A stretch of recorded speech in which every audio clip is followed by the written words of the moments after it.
you know you are a superstar. You know you have star power when you're able to control what's going on in a major event. When you're able to control the whole conversation, you know you have star power. You know you are a big deal. And of course, on Tuesday, Nick Saban went to a media outlet and basically, well, he stated how, Bryce is getting an ungodly amount of money here in terms of the NIL, name, image, likeness, endorsement, partnerships. He is reaching near 7 figures. So Bryce Young on that millionaire status, if you will, when you talk about these endorsements, he's on that second comma. A lot of us, we don't know how to act when we get that first comma. Some of us ain't got no comma and still cutting up. So Bryce is on his second comma right now at 19 years of age, millionaire status. And when Saban said that, I mean, everybody was kind of freaking out like, whoa, wow. We knew NIL was big, but we didn't think that Bryce would be accumulating this type of money or this type of marketing so fast and so quickly, for that matter. And Ole Miss head coach Lane Kiffin was just mind-boggled on Tuesday when he was directed the thought there on Bryce. Lane was like, what? $1 million? Really? I mean, good for him. Great for him. Happy to see the athletes getting paid. I mean, he doesn't even have to play us this year. He's already making his money. So we're already seeing, Bryce, have that star power to be able to control, 2 of the 4 days of his SEC football media event here in Hoover. But what's interesting here is, even though it's eye-popping to see the impressive numbers that Bryce has been pulling in due to the NIL, Nick Saban is not allowing this to become a distraction. Coach Saban still keeping everybody at bay. He understands this is a very unprecedented situation. Something like this has never happened before, so you have to know the best way to go about it. And of course, you as fans, you guys have made your points here on this show about how Saban will continue to make this kind of a teaching moment, a teaching mechanism, if you will. Get the players up on financial literacy. Get the players up on being able to know how to manage your money, how to manage your funds, how to invest your funds. So he will continue to make this a teachable moment for each and every player. But if there's one coach that knows how to control the egos, if there's one coach that knows how to simmer down the voices in the room and not have the animosity and the dissension and all of the crazy stuff happening in the locker room, that would be one Coach Saban. And he's already on that job, making sure that the NIL does not become a distraction, not only for Bryce Young, but for all the players in general. When you look at the main goal and keeping the main thing, as Malachi Moore said, trying to repeat as national champions. That's what the Crimson Tide trying to do. But what's interesting here is, John Mechie and Fidarian Mathis both spoke to reporters today.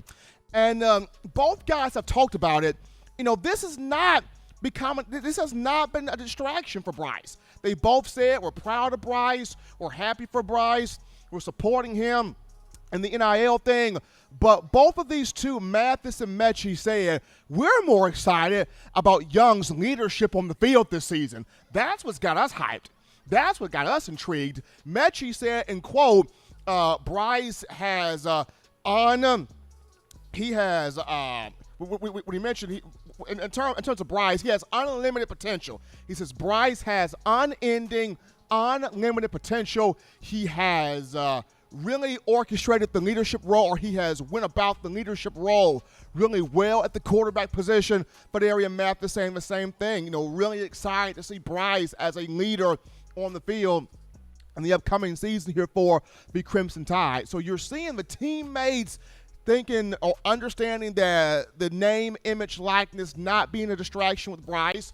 Nick Saban, head coach, mentioning how, yes, this is uncharted water, uncharted territory, but we're going to do what we need to do as a staff to make sure this doesn't become a distraction. But it's just really cool how not only has Bryce controlled the attention as far as the new situation in college football and compensating these athletes, but he's still controlling the attention in terms of his position at quarterback on the field of play. You look at, Greg McElroy, former Alabama quarterback, now analyst by the SEC network. McElroy talked about, Bryce is a stud. He's the real deal. He's a superstar player, superstar potential. He's way ahead of what he needs to be at and where he wants to be at this point, and being the Alabama quarterback. McElroy winning a national championship in 2009. But you look at JT Daniels, Georgia's quarterback, of whom was a big-time star at the prestigious modern-day high school in California prior to Bryce Young getting there. And Daniels, of whom so many national media outlets out there have said this is the best quarterback in the SEC, he has even came out and said, yeah, Bryce is a star. Bryce is a stud. Bryce is the real deal.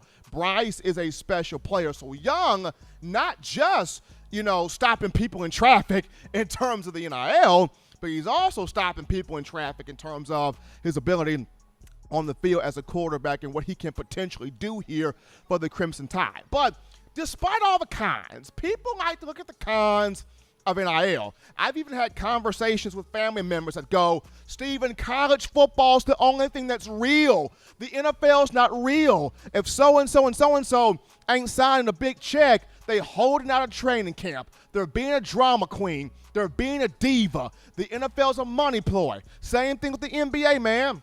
If so-and-so ain't getting his contract, he act like he don't want to play. It's all about the money. College football, Stephen, is all that I watch because it's about the love of the game, the joy of the game, the passion of the game. It's just real.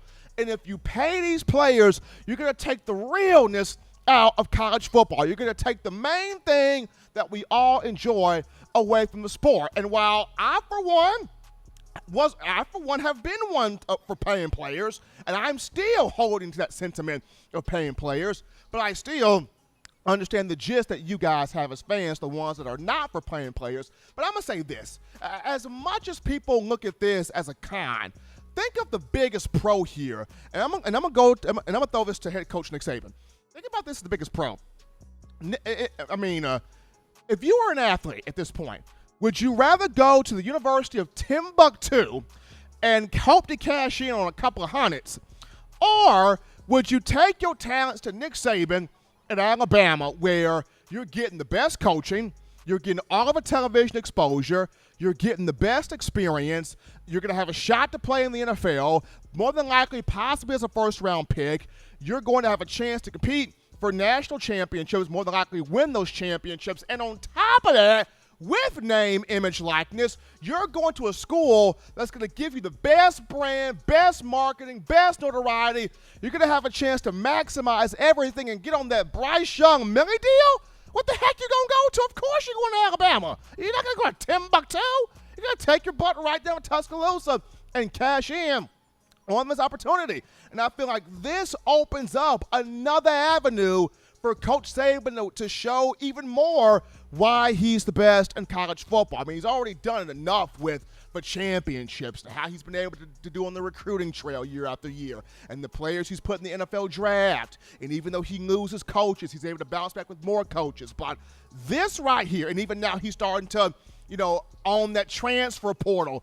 But this right here, name, image, likeness, and the players being able to get compensation, this is another door, this is another avenue for Coach Saban to dominate in terms of on that recruiting trail, because we know when you look at Alabama, they're going to get you the best marketing, the best brand. They're going to get your name out there consistently, and it's going to be able to help you maximize what you're trying to do as a player. But I just thought this was really, really crazy, because I was driving when I saw initially the Bryce Young NIL, reaching near 7 figures. I'm like, what the heck? I stopped my car in the middle of the road. Thank God I didn't crash into anybody. I stopped my car in the middle of the road because I wanted to see, was this real? Was this real? And the fact that Nick Saban came out there in the forefront. Maybe Bryce Young gave him the green light to do it, but for Nick Saban to come out here in the forefront and state this, maybe this is Saban's way of letting it be known this is not going to be a distraction, this is not going to be a hindrance, this is not going to be a big deal. For you as Tide fans, I probably cannot speak for all of you, but I maybe can speak for most of you. For most of you, it's as long as this does not deter Bama from winning a natty, I don't care how much money Bryce Young makes. As long as this does not deter the Crimson Tide from winning a national championship and hoisting up that CFP trophy at the end of the year, then I really can give 2 cents about what Bryce Young brings in. As long as that natty's in Tuscaloosa, that's all I care about. So that's where most of you would be concerned.